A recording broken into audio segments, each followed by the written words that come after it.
Hello, everyone, and welcome to the fifth episode of the DIH Talks. My name is Ivan, and I'm support officer at the Digital Innovation Hub. So, today's topic is from Excel to AI-driven dashboards, your step-by-step roadmap, and so please welcome our speakers. Jarvan Mesit, training specialist at the University of Luxembourg Competence Center, Niels Reiming, owner of businessintelligence.lu, and David Regge, managing partner at iConnect. Okay, so Jarvan will shortly introduce us to the skills-related services the DIH has to offer, and then we jump into the main topic of today. Thank you very much, and I give the word to you, Jarvan. Thank you, Ivan. Okay, thank you, Ivan. So thank you for this opportunity for me to discuss about the services that we have, for the Luxembourg Digital Innovation Hub. So this project is to leverage digital skill and digital transformation for manufacturing in an industry, not only in Luxembourg, but also, in the greater regions. So, but mainly we are working on the manufacturing and the industry in the Luxembourg level. So, the mission of this project, we support Luxembourg manufacturing companies, industries to leverage the digital transformation when the industries 4.0 is an innovation matters. So we also have the national platform that you can log into see our services, and then we have the matching partners, that the providers can register the services into the platform, and also we can see the services, the companies who would like to receive that service, we can mix and match between the services. And then we have the many actors that they can work on these projects. We have the researchers, we have the SMEs, we have the companies, and also we have the governments, who support the funding into for this project. So we inform you about the digital transformation. We inspire you to use the new technologies, in this project, and also we engage you into this project. So basically, we have the list of these services. We have the digital maturity assessment. We have the cybersecurity maturity assessment, digital skills assessment, digital roadmap support, investment support, digital funding. The training catalog. We have test before invest, and also we have the either L-DIH marketplace. So each service will be provided by each entity each partner in these projects. We have the university who will provide the digital maturity assessment. This digital maturity assessment will determine your current digital maturity level, and also the foundations of your digital transformation journey. So it's an open door to this project. So every company who would like to involve into this project, we have to perform the digital maturity assessment. We call this as the DMA. So, it's online. So it will take about 10 to 20 minutes, to perform this service. And it's like open door into all the other services into what we have in this project. So we have the cybersecurity maturity assessment. This assessment will help you to draw up the roadmap, for the enhancing your cybersecurity. So the services will be provided by the Luxembourg Cybersecurity House. And then we have the digital skills assessment. So this one is provided by us, the University of Competence Center of, University of Luxembourg Competence Center.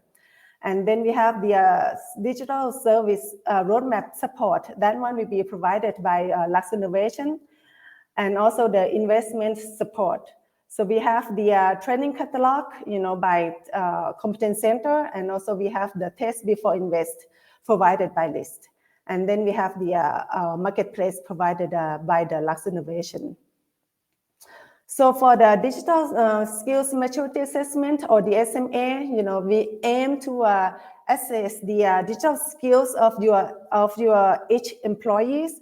So it's the online platform, it's online questionnaire that the employees of your company can do it autonomous and also autonomous. So they can do it online, and it is available in 5 different languages. It's in German, it's in French, and in Luxembourgish, and also in Portuguese. So we have 2 parts. The first part is the general questions on digital skills, and also the second part is on the emerging technologies. So if you would like to, receive this service, you can contact us by this email, 01visit@uni.lu, and also we have my colleague who is working on this project is Thomas Benz at uni.lu. Okay, so we have a training catalog available on DIH.lu. So these are the partners that, that provide the trainings, the training courses, and then those courses are available in a training catalog. Okay, so if you would like to have more information, you can contact me using this email address and this phone number. So now the time for Niels. So now the floor is yours. Thank you so much. And let me share my screen. Yeah, welcome everybody. Also on my behalf and on behalf of Davy to this webinar, From Excel to AI-Driven Dashboards, your step-by-step roadmap. The agenda for today. We'll start off with a bit of a background. How did this webinar come to be? Why did we choose this topic? A brief introduction of Davy and myself. And then the why. Why is this topic so relevant for organizations like yourself? From there, we'll jump to Rome and how Rome hasn't been built in one day. And over to that, a bit more technical topic, the importance of high quality data. And from there, we'll take it over to data silos and master data management. And if you have done that, all of that, you're ready for the harvesting, on which I will elaborate a bit more. After that, David will take the baton and he will talk about the human aspect of this whole, the data culture part. Be sure to stick out to the end. We have some key takeaways, but also a giveaway for you. And of course, at the end, if you have any questions for myself or for David, we'd be happy to answer them in the Q&A. Just a brief check. I hear that Davy's mic is on. That is fine. Davy, can you hear me and see my screen well? Yeah. Good morning, everybody. Welcome to our webinar. Very good. Happy to hear that is in place. Okay. About myself, very briefly. I don't want to talk about this too much. I'm originally from the Netherlands. Maybe you heard it by my thick Dutch accent. On a personal note, how I came to Luxembourg, I worked in Africa, still do occasionally, and there I met a Luxembourgish lady. Some years later, 4 years later, we're living in Luxembourg and have two kids together.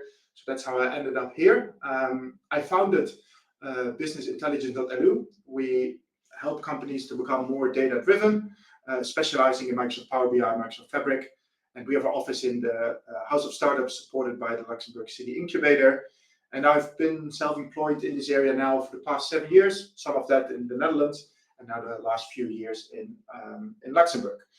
Now, please do add me on LinkedIn if that would love to make a connection. You can do that by scanning the QR code the webinar will be shared after, so if you miss it now, don't worry. Davy, maybe you would like to introduce yourself? Yes, with pleasure. So, hello everybody. I'm Davy. Originally from Ghent in Belgium, Flemish part, and now I live already, I think, about 10 years in Luxembourg. I arrived here as a consultant nearly 10 years ago.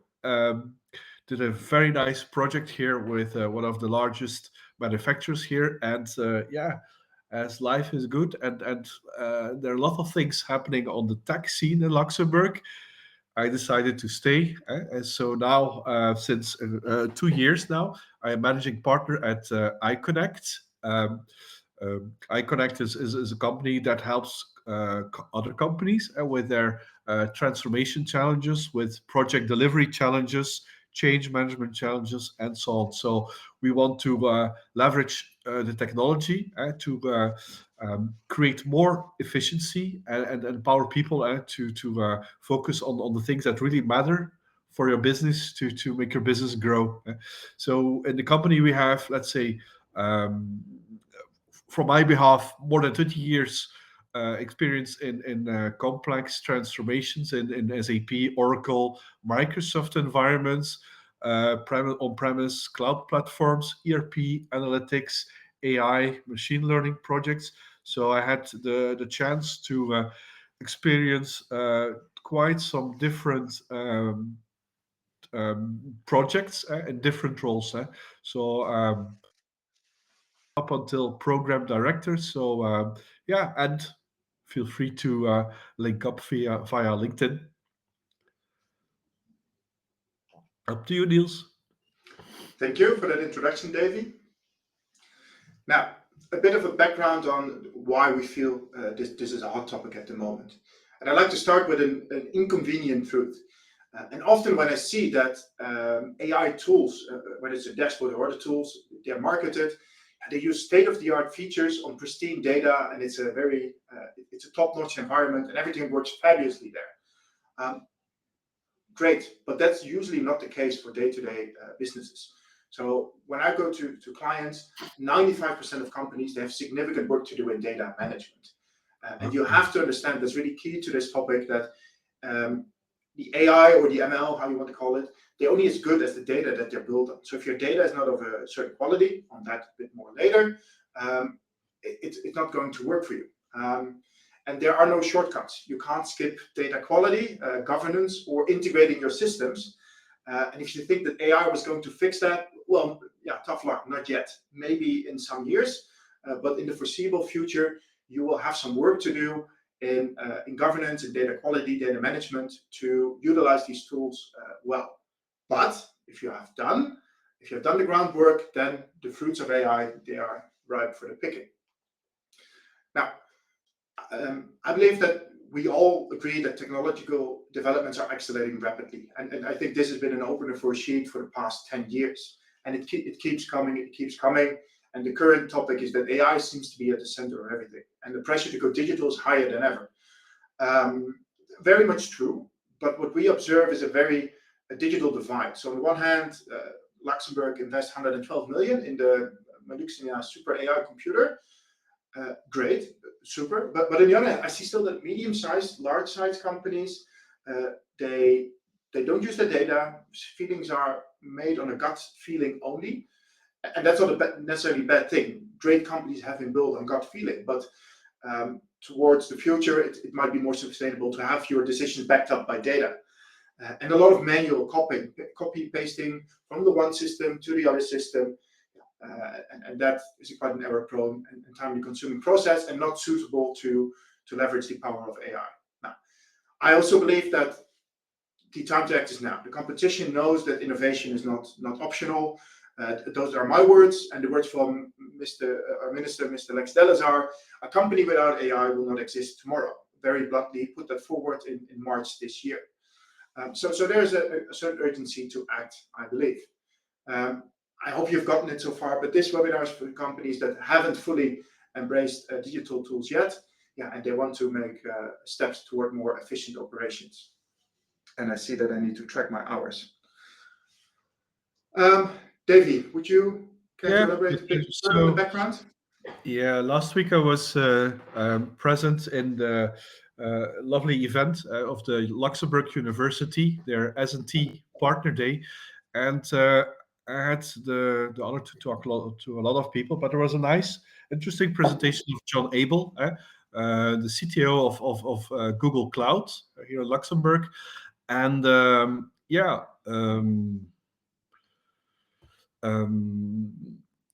He mentioned that, and the graph is also shown in the next slide, and maybe you can already go to the next slide, Niels. He mentioned that if we wait if we wait for another 5 years, we would lose at least 7% of, let's say, competitive advantage towards other countries. So if you would do that today, we would have a competitive advantage of 9%. If we wait 5 to 10 years, we would lose significantly competitive advantage. So the main message is here in the whole adoption of Gen AI and so on, that is actually today is the time to act, because and something that we will pop up in some other points in the presentation is that your competitors already know that innovation isn't optional, and I think that's an important message to bring.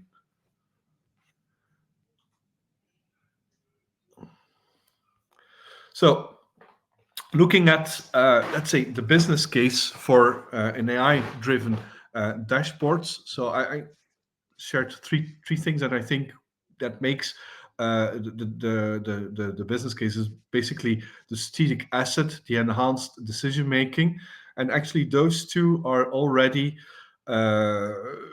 tying very closely, because the moment you have a tool, an asset that allows you to track changes in the market to help you to take accelerated decisions, well, then that results in a competitive advantage. So that's already the business. But in the next slides, we will even make that more clearer, because if you look at, and there are many reasons why, for instance, AI in dashboards matters, but I wanted to at least take out 5 of them.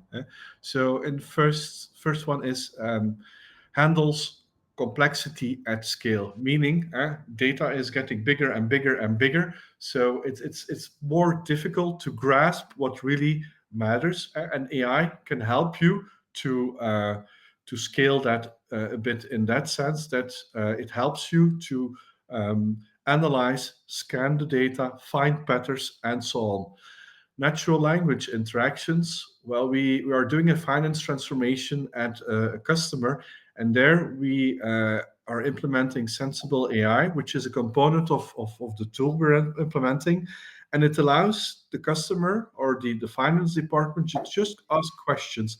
Instead of, like in the classic way, you go to a folder, you search for a query or a report, and you execute it. They use reports and dashboards where they just can ask questions and it pops up. Reduces time to action. Things get delivered in real time. That means that they can get accelerated decisions. Bridges the gap between strategy and execution. Well, it can detect new that it can detect impact, meaning that it can steer into new initiatives. Meaning, for instance, we have a certain product line that we want to sell at a certain point in time, but with AI, you can, let's say, detect what would be the best possible time to market that data. So you can get closer to what the execution of the operations team, or for instance, the market team needs to do, so that we can steer that from, let's say, the boards on, from management on. Enhances data quality and trust. Well, that's a simple one, because with AI, you can detect all the outliers. You can analyze patterns or inconsistencies in your data. meaning that if you take out the outliers and all the anomalies, you have, let's say, a more, and that is something that Niels will later on talk about the importance, the data quality, that you increase your data quality. And an increased data quality is allowing you to make better decisions. Next slide. So coming back to, let's say, our dashboard story or BI story, what's wrong with Excel? Basically nothing. Nothing, but there's always a but to things. Business can still use Excel to do some ad hoc reporting, but you need to keep in mind that creating Excels will still ask time to compose the reports or to get data from left and right, etc. You can do it for small things, but basically it will take away some of the advantage that you will have with AI dashboards. So that's basically the main message here. Next. Yeah, and that's where AI-powered dashboards come in. They automate data flows. So meaning connecting directly to real-time data sources. So if you want to act on cash flow changes in your company, by having your data real time, you can detect things and that can drive actions very quickly, highlighting anomalies, patterns, and predictions. For instance, I talked to and as a matter of fact, this afternoon I have a meeting with a company that is now developing a predictive solution with the help of AI. They can, let's say, steer supply chain processes.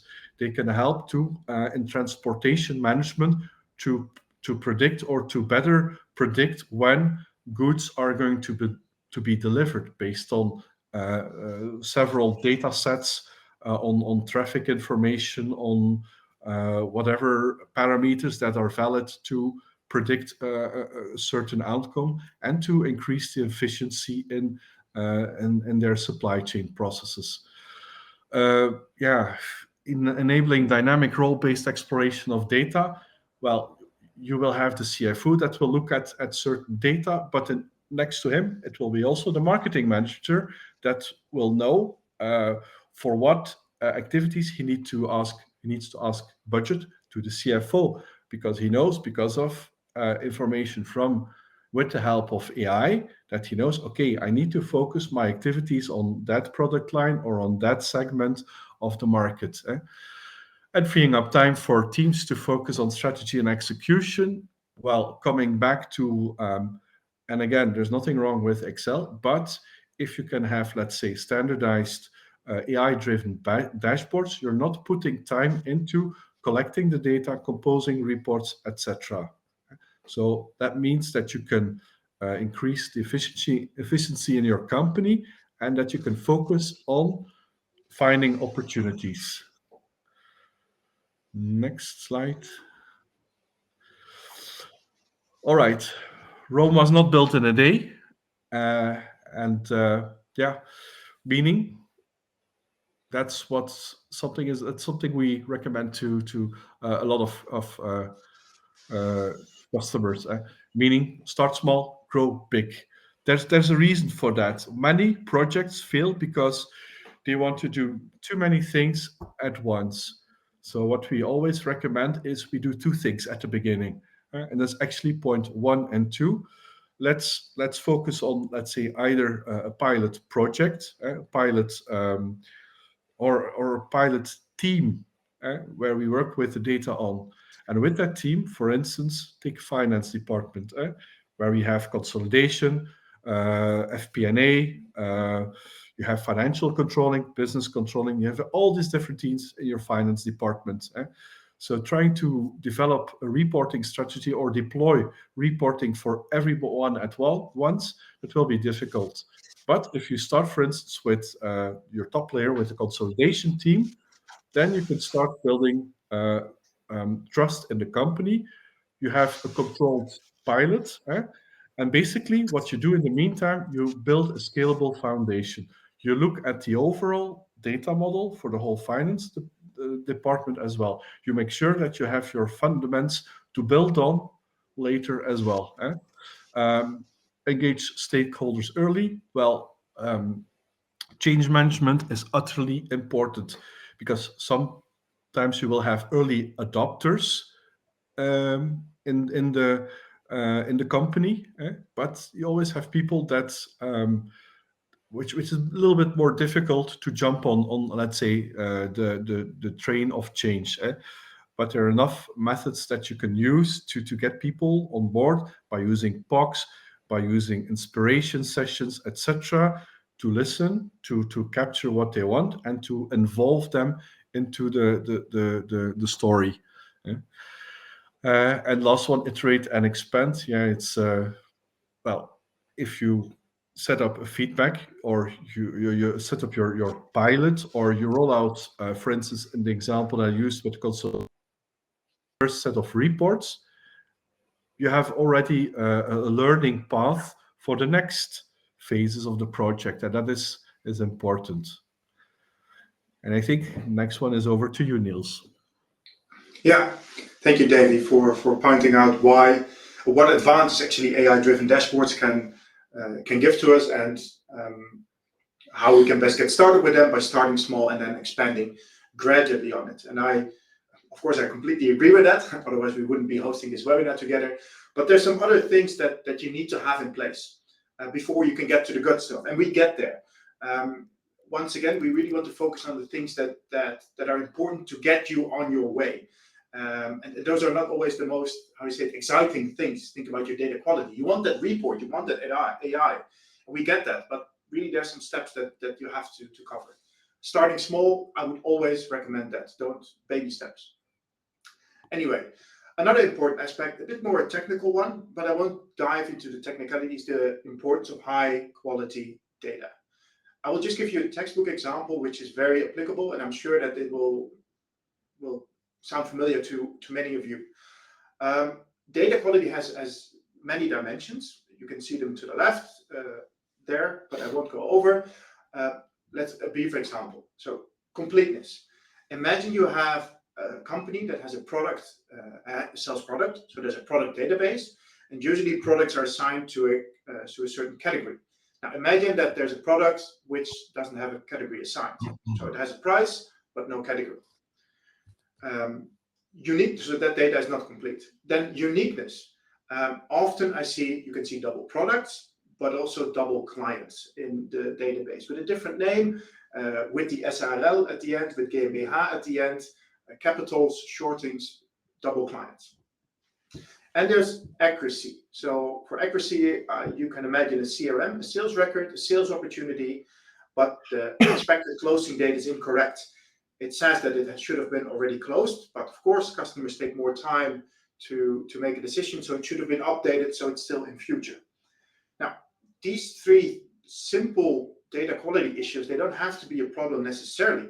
I mean, if you send an invoice and the customer address is still correct, and the product has a price, he will pay you, you will see it on your bank account, nothing, there's not much issue there. But now imagine you have a dashboard, and not even an AI-driven dashboard, or you have an AI-driven dashboard, and you say, give me a sales forecast for my top 10 customers within each product category. And this is a basic report that you come across quite often. It will go completely wild because your top 10 customers, it might be that your best customer, we said, is twice in the database. So it might not even show up in your top 10 because the revenue is also divided by those two client accounts, which are actually one and the same. Also, it could be that your best-selling product doesn't have the product category assigned. So for one category, product category, might do a lot more sales than you actually think. Now, and then take it to the next step. A report being faulty is the one thing, but of course, if you take action to that report, imagine that you base your restocking decisions on that forecast, like Davey mentioned just before the sheet. Do predictive. There's a prediction there, and you take action to that. And then it can seriously cost you money. So that would be the costs of having poor quality data. And before you go into these reports, it's good to understand that you need this high quality data.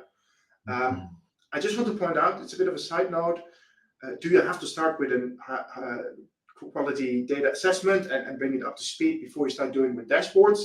Not necessarily. What I often see is the dashboard is created, and then they say, yeah, Niels, it can't be right. Your dashboard is not right. Okay, we can have a look at that. Maybe I made a mistake, but probably it is, the dashboard is correct, but it's just what the data reflects, and we have data quality issues. And then what I try to say is that the dashboard makes clear that there's a data quality issue. Then there's a project to improve the data quality as a result of that. And people start thinking, okay, we should prevent this for next time. Let's also start with a bit of governance. So then you start with the report, and then we're back to data quality and getting your governance into place. So yeah, it can be start from different angles. High quality data is not produced by coincidence. Yes, if you have an application, sometimes there are measures in place that if you want to enter a phone number, that you can't enter text to have basic quality assurance. But that alone is not enough. And there's an entire study on this. The book on data management is, I think, 1,300 pages. It's massive. But if I had to pick out one thing that is important, data needs to be governed. Like any other asset, like your money, like your stock, like your material, your machinery, it needs to be, your data needs to be managed, which means that somebody needs to be professionally responsible for the data. And surprisingly, very often it's nobody's job. If you look at the finance data, finance teams are usually a few people. Okay, it becomes clear that the controller is responsible for the data, and he matches data quality or ensures data quality. But if you go to more operational data in the ERP system, that goes from one team to the other, and everybody adds a bit to the data, surprisingly often it's nobody's job. It's nobody's responsible for that data, and then you can see that data quality issues start to arise. So somebody must be accountable, and there must be a basic set of quality rules for the most important data that you have. What helps is a small business glossary. Revenue, surprisingly simple concept if you look in the textbook of finance, but in companies it's not very clear. What is revenue? Is it what is in the CRM system, what has signed by the customer that we have sold, or is it the revenue that is in the financial system that has actually been paid? And these core concepts you will need to define in a glossary. Now, having high quality data alone will not be enough to get you all the insights you want, because there's a probability it will be in different systems. And if you want to have real insights, a 360-degree view of your customer, you will need to combine information out of systems. And let me also give you an example for this. In this case, this is what you don't want. So a company, industrial company in this case, they produce pumps and valves, and they operate business to business, and they do also the after-sales service for these pumps.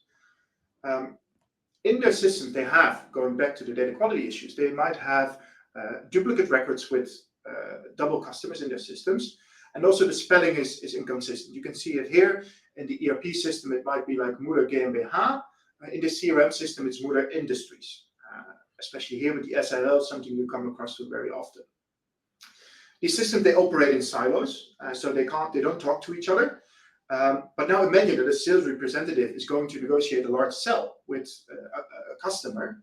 He looks in his CRM system, see that some contracts are about to expire. He thinks, okay, I'm going to make a big deal here. But he can't find his client in the support portal and neither in the ERP system because the naming is not correct. And he's not aware that there's a ton of open service requests by this customer. The customer is completely not happy. He is going wild over the poor service that he's gotten. As a result of that, he didn't pay, and the customer is behind on payments. Now, the sales representative, unless he goes manually talk to all the people before he goes to this meeting, he might know it. But if you integrate these systems, it gives you a better overview. And that is what the data silos is, breaking down the data silos is about, and also ensuring that the information across these systems is synchronized. So there are multiple ways to do this, but you could say, okay, our ERP system is leading for customer information. That will be the golden record. It's the most complete record. And from there, if there's an update, it will be automatically synchronized to our CRM system, to our support portal. And if we need an overview of the customer, we have a BI solution that can pull the data from those various systems and bring them together in a dashboard. So breaking down the silos. Now, finally, we're getting to the good stuff. We have talked about why it is so important, what things need to be in place, that you can start small. And we hopefully have made clear that it's important to have your data quality to a certain level, but also that you need to integrate your systems one way or the other. And there are many ways to do it. That's a bit more detail, which we can help you with later. We'll get to that. But the systems need to be integrated so that you have golden records to unique clients, and you can pull data from the various systems.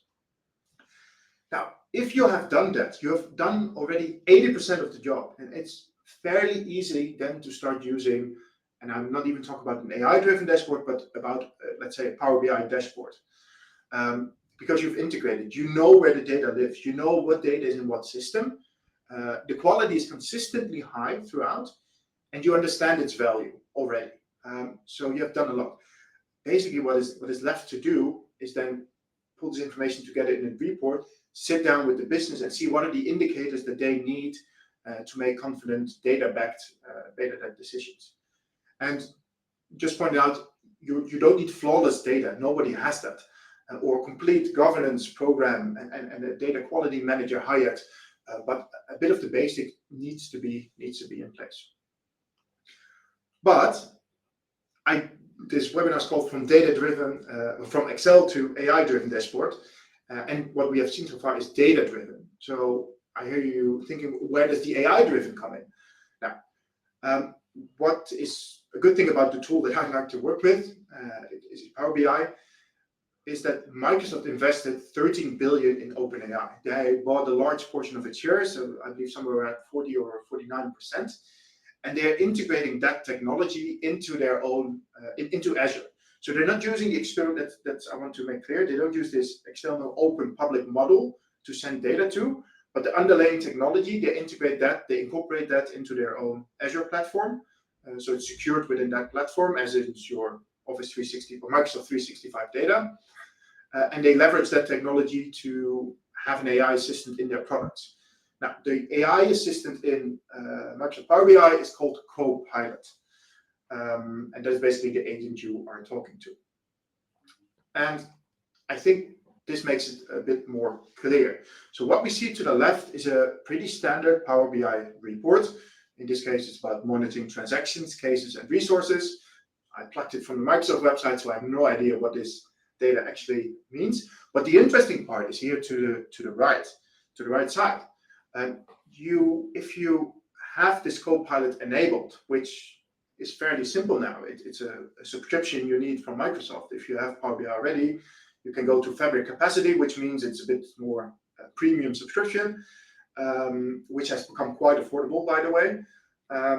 You have this ChatGPT-like interface on your own data. So I'm assuming we all have at least seen ChatGPT once, or Claude, or Gemini, whatever, Grok, you name it. But that interface will be next to your Power BI report. And you can ask this Copilot agent questions like you would do ChatGPT, but on your own data. So you can ask, okay, I'm going to this customer, give me a summary report of everything that happens in the last 6 months. And of course, we did the data integration part. So the dashboard will have information from both your support system as your finance system, and it combines that. So it can see, are there kind of, connections between the two that might be relevant for you. You can also ask them to generate a graph, and actually it goes as far as that you can even ask, if you are in the develop mode of Power BI, if you have a data set, the data is well described, you can just ask, okay, give me a report, and it will generate you the entire report, which makes the role of the Power BI developers like me more abundant, but it works fairly well, especially if you use it for inspiration. Yeah. So this is actually within reach. I think the things that I've mentioned here, I got enthusiastic and already mentioned them on the last sheet. But yeah, technology advances. And if you already have Power BI in place, you have good data quality, making that step to AI becomes rather a simple step. And what is interesting is that you can pull data with Power BI from very old legacy systems that have no AI capabilities whatsoever. but you pull them in a Power BI or Fabric data set, and then you release the AI on top of that, and you can have a very old application, but still AI powered, the power of AI on that. So much for here. I will now give the baton back to Davy, who will talk about one of the most important aspects, the human aspect of this. Davy, over to you. Yes, with pleasure. So basically, super nice that you are able now to create AI-driven dashboards. They're there, but then what's next? How do we get them used? Lisa, if you could click already next slide. So what we often see is that we do tremendous nice technology implementations. We deliver products. We deliver the nicest AI dashboards. But sometimes we forget also to think about the change. We sometimes just forget to think about how to do the marketing of our projects. Meaning, talking about AI dashboards or AI guided reporting, we need to create a data culture. So there are some core principles of a data culture. So let's say that this is a bit the theoretical part. In the next slide, I will give some, let's say, more practical things, but you can stay on the previous slide, Niels. So first of all, you have actually the data democratization. Data should be for everybody. Okay, there are different roles, but people should be able to get to the data themselves. So I remember, let's say in the dark ages, that IT was creating all the reports. Well, it makes more sense that business is doing that, or business is actively involved in creating the dashboards together with IT. Governance with freedom, so meaning that, and that's interesting because in the previous slides, Niels touched that subject as well, because with Power BI and the AI capabilities with that, you can also get data from legacy system, meaning that we can get to all the data. Bearing one thing in mind, which is still important, the single version of truth, meaning that suppose you are letting your business people grasping data with the AI dashboard on data sets, you have to be sure that everybody is looking at the same platform, the same data sets. Even if you encapsulate other systems like an old legacy system, well, we need to define a bit the rules or be clear about the sources. And there's one single version of truth. So it doesn't make sense for a certain KPI that you're going to get the data for that particular KPI in different systems. It needs to be consistent. Insights at decision points, embedded analytics, where work happens. So meaning that you need to use the dashboard where it's needed, so that you can move the needle when it's needs to be moved. For instance, in the supply chain process, you need to be able to indicate when stock is getting too low or when that stock is just getting a bit at an unhealthy level. Data literacy. Make sure that you train your users, train people in your company, not only end users, but even C-level management. Everybody needs to learn what they can do with data, how they can access data, etc. Next slide. So how can we bring some of these principles in practice? So how can you drive the adoption and build a data culture? Well, there are some practical things you can do. For instance, you can embed the dashboards into daily routines. For instance, we as project managers, we use dashboards to follow up on progress.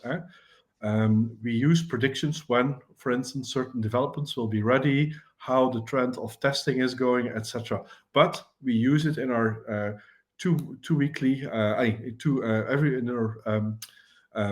well, often do we 2 times a week we do stand up, but that's the moment we use that data. Goes for supply chain meetings, goes for finance, staff meetings, etc. Goes for controlling meetings. You have to use it at your meetings. It's not an individual action. You need to embed it in your daily routines. Appoint a data champion in each team. That's what I think is very important. At one of my previous projects, it was a mining company. We saw that there was we were unfolding a new data lake with sorry, Niels, not Tableau on top, not Power BI on top, but it was with Tableau. Yeah, I see that you're shaking your head. I'm very sorry, but this is a practical example. but there we and that's quite some years ago. I think almost 10 years ago.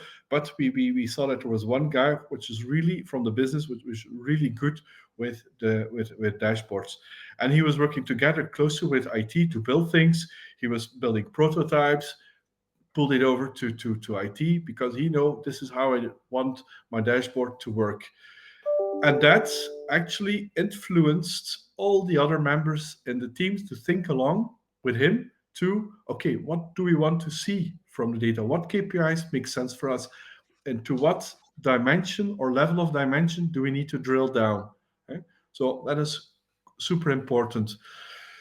The glossary, align on KPI definitions and ownership. So therefore, it's important that we are not using different KPIs all over the place, that we agree as a kind of a data governance principle, that we align on the KPI definitions, and that we also give ownership to them.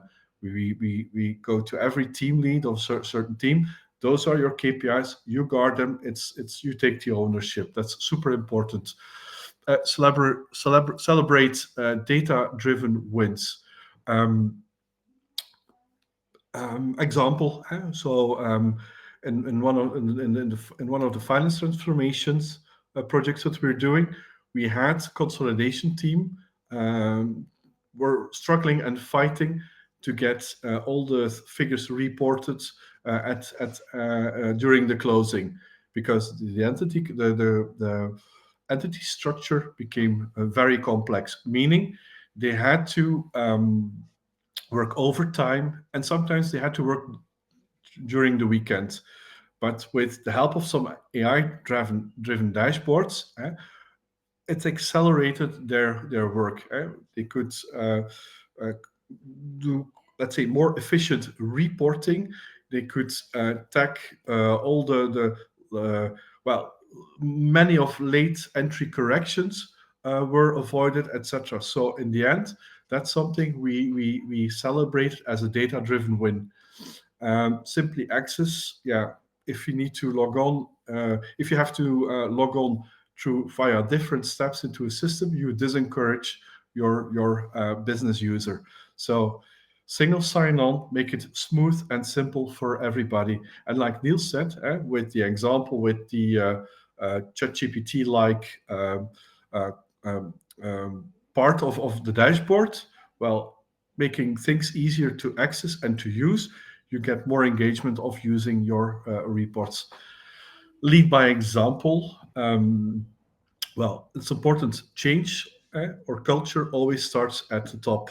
Make sure that you have, for instance, when the AI-driven dashboard is for the finance community, you have to make sure that your CFO is supporting that. For instance, we did that for example, by putting stickers on the laptop of the CFO, by putting a sticker on the laptop of the COO, etc., just to show people that, okay, these guys are behind the project, and they are also advocating what their vision is on why and how the company should use data. So next slide, and that's one over for you, Niels. Yeah, thank you. I think you still I need to do start. that first. Yeah. Yeah, you will start and then you will hand it over. Yeah.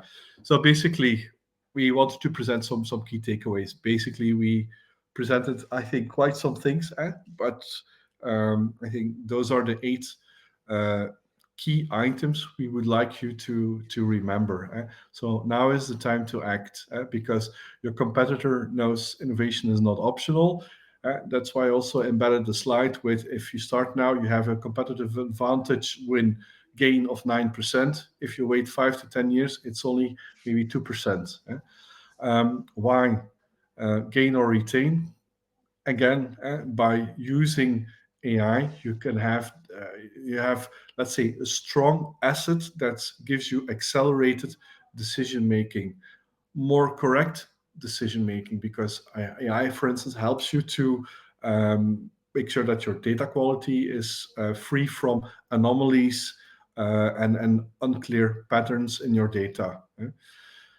Excel is the unsung hero of business, but yeah, you can use it, but let's stop copy pasting into it.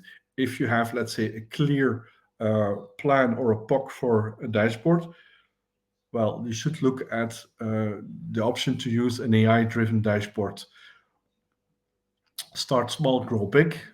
2 things I want you to remember is start with one team or a certain pilot and build on your foundation.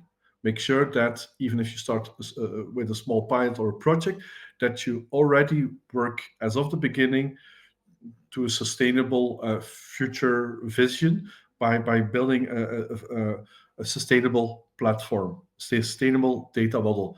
And so that in the end, you don't have any frictions when sudden changes come. So. Very good. Thank you, Davy.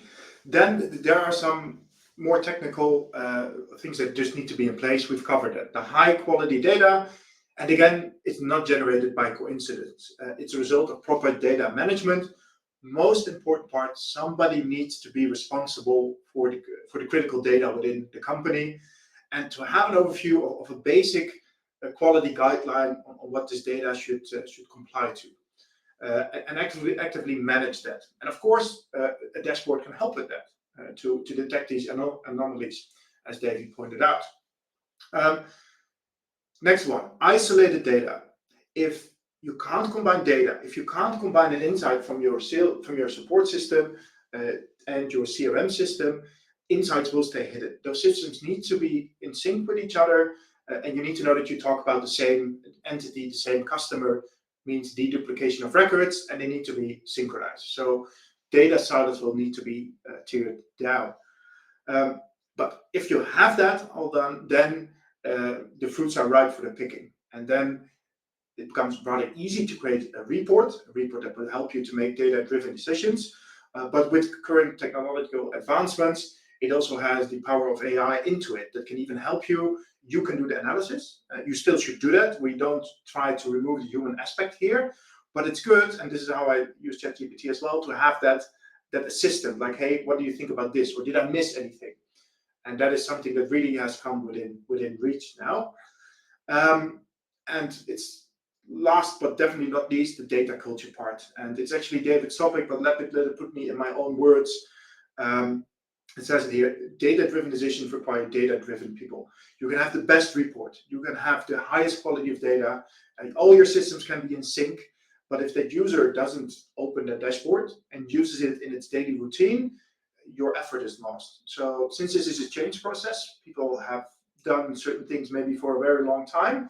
They don't want to rely on the dashboard, or there's some reluctance to see it as a support. So that's a change process, and that should not definitely be neglected.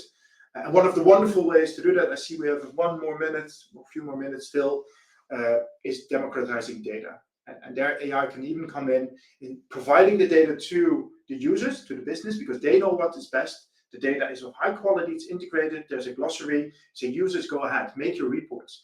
And with AI, that becomes fairly simple. You can have a user, can have AI support to create those dashboards, feeding on data culture.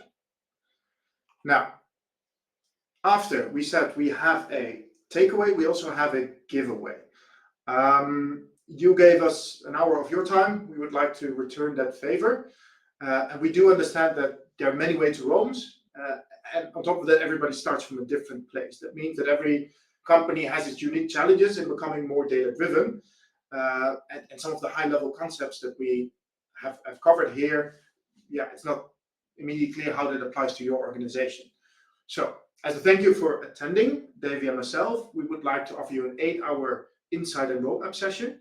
It's completely free of charge, and this will help you to identify your core challenges. So, if you maybe have that dot on the horizon, or maybe you don't have that dot on the horizon yet, you want our support to define that, we can help that, and we can see what might be the core challenges that you will come upon. So that becomes your own personalized company roadmap. And we can see how some of the concepts that you've seen here today, how that applies to yourself. So we will give that away, but only to the first 3 people. We can't be giving away too much. We respond to either Davy or myself. And it's in the sheets here, but it's here promise. There's no cost committed. There's no cost to this. There's no obligatory next session. There's no commitment. There's no strings attached. I'm here. You are my witness. And if you want, we sign an NDA, of course, to keep everything secretive. So if you want some expert advice on your personal situation, please do let us know quickly. Then I think we are 4 minutes to 12, and I believe there's time for questions if there are any. Yes, thank you very much. And Davy, I jump back to my presentation and I see there are questions in the question tab. I can read them out loud if you want.